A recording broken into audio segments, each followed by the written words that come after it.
Hi అండి, కోటీస్ life style స్వాగతం. నా పేరు కోటి. ఈరోజు మనం హెల్దీ బ్రేక్ఫాస్ట్ పిల్లలకి పెద్దలకి ఏ విధంగా అన్నది నేను చూపిస్తున్నానండి. నన్ను అందరూ అడుగుతున్నారు, మీరు ఏం తింటారండి బ్రేక్ఫాస్ట్లో అని. అదేంటన్నది మీకు కూడా చూపిస్తున్నానండి. ఇంకా రండి ఎలా తయారు చేయాలో చూపిస్తాను. ముందుగా గిన్నె తీసుకుని అందులో ఒక 2 గుడ్లు వేసుకుందాం అండి. ఒక మనిషికి సరిపోతాయండి 2 గుడ్లు.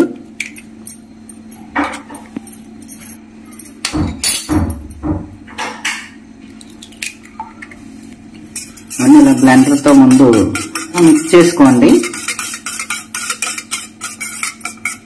తర్వాత కొన్ని మిక్స్ అయిన తర్వాత ఇందులోని ఇది బెల్లం పొడి అండి, ఆర్గానిక్ బెల్లం పొడి 1 స్పూను వేసుకుని ఇలా బాగా మిక్స్ అయ్యేటట్టు కలుపుకోండి. ఇది పిల్లలకి పెద్దలకు కూడా చాలా మంచిదండి. పిల్లలు అయితే చక్కగా తింటారు. బెల్లం వేయడం వల్ల స్వీట్ కూడా చాలా బాగుంటుంది. కేక్ తిన్నట్టు ఉంటుందండి పిల్లలకైతే.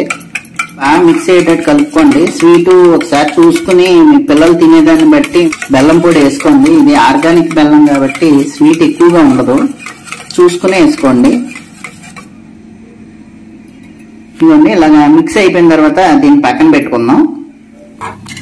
ఇవన్నీ పెనం వేడెక్కాక ఇది ఆవు నెయ్యి అండి, దేశవాళీ ఆవు నెయ్యి వాడతాం మేము. ఇదిగోండి కొంచెం అలా వేసుకున్న తర్వాత బ్రెడ్ ముక్క లేకపోయినా పర్వాలేదు. ఇది బన్ అండి, బన్ అయితే కొంచెం స్వీట్ గా ఉంటుంది పిల్లలు అయ్యి తింటాకి. ఇవన్నీ ఇలా కట్ చేసుకుని దీన్ని కొంచెం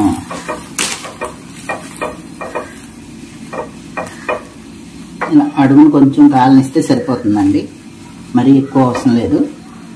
అంటే ఈ బన్ లేకపోయినా పర్వాలేదండి, బన్ ఉందనుకోండి కొంచెం టేస్టీగా ఉంటుంది. అది వెయిట్ అది తగ్గాలనుకున్న వాళ్ళు అయితే బన్ లేకుండా వేసుకోండి. బ్రెడ్ అయినా పర్వాలేదు, కాకపోతే ఇలాగైతే కొంచెం స్వీట్గా ఉంటుందండి, తింటానికి కూడా టేస్టీగా ఉంటుంది. ఇవన్నీ కొంచెం ఇలా కాలిన తర్వాత ఇందాక గిలకొట్టిన కలిపేసిన బెల్లం కలిపిన కోడిగుడ్డు ఉంది కదండి, చక్కగా ఇలాగ స్ప్రెడ్ చేసేసుకోండి.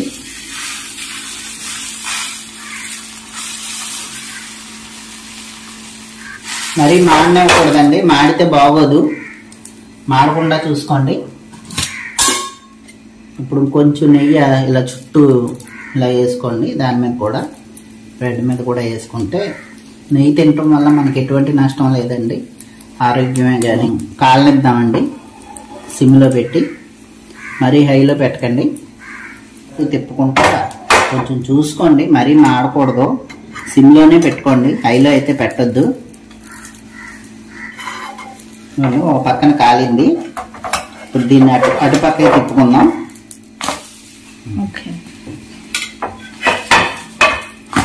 ఇదిగోండి ఇలా కాలితే చాలండి, మరీ ఎక్కువగా అయితే కాలాల్సిన అవసరం లేదు. ఇప్పుడు స్టవ్ ఆపేసుకుందాం అండి. చాలా tasty and healthy breakfast ready అయిపోయింది. నన్ను అందరూ మీరు ఏం తింటారు బ్రేక్ఫాస్ట్లో అని అడుగుతున్నారు, అందుకని నేను చూపిస్తున్నానండి. ఈ పుచ్చపప్పు, సన్ఫ్లవర్ సీడ్స్, గుమ్మడిపప్పు ఈ 3 కూడా దోరగా వేగించుకుని ఇవి కూడా తింటానండి. ఇదేనండి నా బ్రేక్ఫాస్ట్.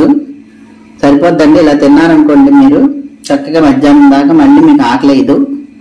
ఓకేనండి, థ్యాంక్ యూ అండి.